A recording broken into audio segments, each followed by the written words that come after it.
Could the Sars project have been designed any better than it was? Where did it all go wrong, and what possible measures should the top hierarchy of the police adopt to avoid an emergence of this dreadful police unit in another form?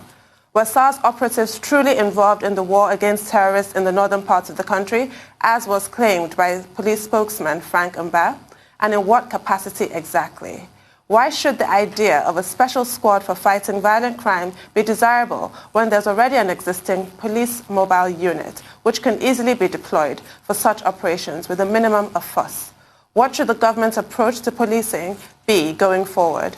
For answers to these questions and a lot more, we're now being joined by Colonel Hassan Labo, retired, a former military intelligence officer, security consultant and policy analyst. Welcome to the program. Good morning, sir. Morning. Morning. Thank you. Good morning, Fabiola. Thank you. Well, Colonel Hassan Labo, I think Tundu already asked all the questions. We should just say, what's your take on what's going on with the Special Anti-Robbery Squad and the protests around the country? What should the government do going forward, beyond just promising reforms?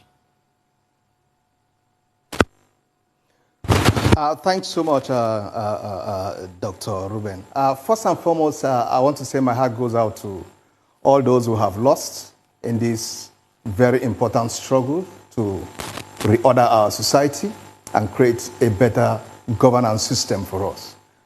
Having said that, Ruben, I must say that, well, the way forward is first and foremost, I agree. The IG has spoken to these guys to please stay off the streets so government can address the issues. He has also been able to let them or let us all understand that some level of reforms will be taking place, which is, of course, commencing with the dissolution, or disbandment of SARS. Mr. President has also spoken.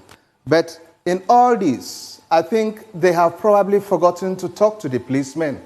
We cannot be having this sort of conversation and policemen are still on the streets shooting at protesters. This is very funny. I can't understand. I was expecting by now that most likely we could have taken the police off the streets, bring in some other security agencies, whether they belong to the police force or we just bring them out to help escort the protesters. Let us begin to take steps now that will make the protesters begin to have some level of confidence in government. Because the whole thing ongoing right now boils down to a high deficit in trust. Trust deficit is the problem now. The president has spoken, even though as far as I'm concerned, he has not addressed the nation yet on this issue. Whatever the comments he made to me were just side comments. I expect the president to address the nation specifically on the ongoing situation in the country. I think that will give a big boost to whatever the government intends to do. What is the way forward for the nation or for government or for the police is that, yes, we should immediately begin to embark on the reforms we've talked about. And even at that, one begins to wonder who is reforming who. Is it the police force that is reforming SARS or SARS that is reforming the police force? Because even the entire police force calls for reforms. Okay? I'm aware of what the House is doing currently and, of course, the Police Act that has just been passed and so on and so forth. But I think we need to really look into the police and do a great deal of job. We should start from the recruitment process of the police itself. Who are those we are bringing into the police force? Are they just some illiterates from my village? Or they are polished gentlemen, hopefully graduates or OND holders, who at least can relate to the public properly. Because I think the part of the major problems we have with the police is that it's highly faulty. Faulty because we are in a nation where politicians, people that are coming to the police force because they are looking at the next elections. We must sit down and be a serious nation, Ruben. We must take certain things serious. What we are seeing now is a product of all the inherent defects in our system that has galvanized to this point where even the youths, whom some of us used to see as being docile, are waking up and telling the world enough is enough. Our nation is before the international community being ridiculed as far as I'm concerned. This could have been avoided 2 weeks ago when these things, when the galvanization towards what is on today commenced, Ruben. I expected that about a week back, a week back from now, certain steps would have been taken by government. I remember very well in a comment I made somewhere about a week back that I see a replica of an Arab Spring happening here in my country, because Nigeria is the largest country within the sub-region. Our population is so massive. Look at what happened in Mali. If we have a situation here where we are beginning to have destabilizations, it will spread into Niger and Chad.